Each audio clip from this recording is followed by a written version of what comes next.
The presidential palace of Burkina Faso, a place where the very breath of power once lingered in its marble corridors, is now witness to a story the world never expected. Every day, high-ranking military officers, government elites, and intelligence officials moved through these halls, making decisions that shaped destinies. Here, even the most insignificant individual was scrutinized to the bone. But then, one day, a woman walked through the gates of power. A woman no one could have imagined would alter the fate of an entire nation. Her name was Alma. "Ved for years.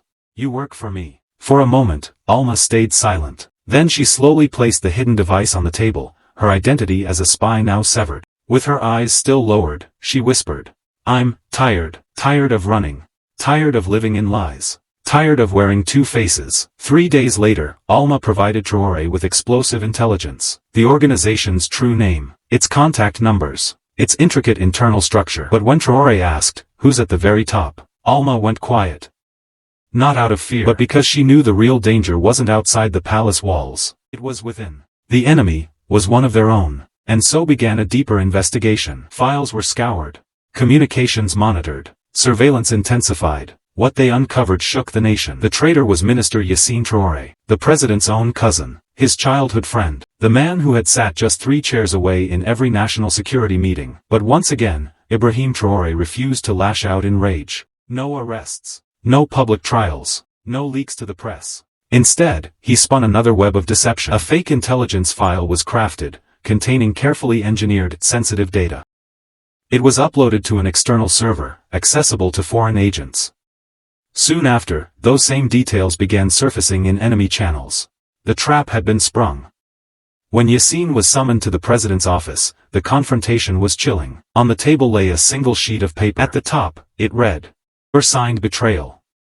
Yassine smirked. "I did it for peace," he said coldly. "You waged war. We learned to survive in the shadows." President Traoré replied in a voice heavy with sorrow. "You didn't protect peace.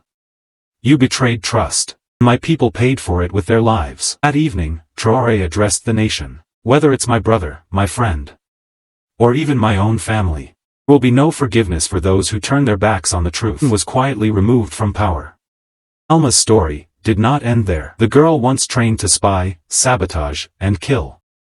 The girl raised amid the sounds of gunfire and the stench of war began a new chapter. For the first time, Alma discovered a greater power, the power of truth. This was a power that didn't destroy buildings, rebuilt hearts. It didn't divide nations. It united them. Alma devoted herself to helping women widowed by war, to orphans forced to sleep hungry, to students with books but no light to read them by. And President Ibrahim Traoré? He didn't just outsmart his enemies. He transformed a spy into a symbol of hope. This wasn't just a political maneuver. It was a revolution of thought, a philosophy for leaders everywhere. If the enemy is outside, defeat is possible.